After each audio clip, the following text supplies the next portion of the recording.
too heavy an emphasis upon grace only mentions the goodness and the grace of God apart from the law of God, from his obedience, so that we say, well, God has been gracious to you, but there are no requirements of God. Well, that doesn't make sense. It's actually not gracious to reveal to God's people the safe path that the law is, and being a reflection of God's character and care.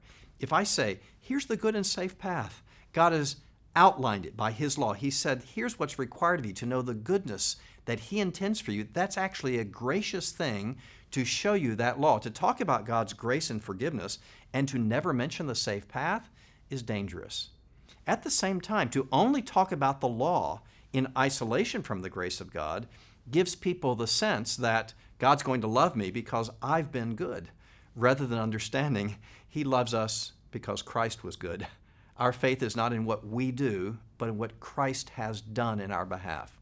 And so we kind of fall back into that great understanding of the Pilgrim writer, John Bunyan, the Puritan writer.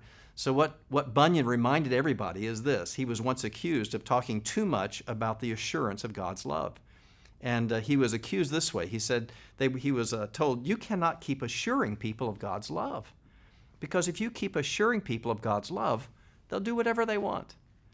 And Bunyan's famous answer was, no. If we keep assuring God's people of God's love, they'll do whatever he wants.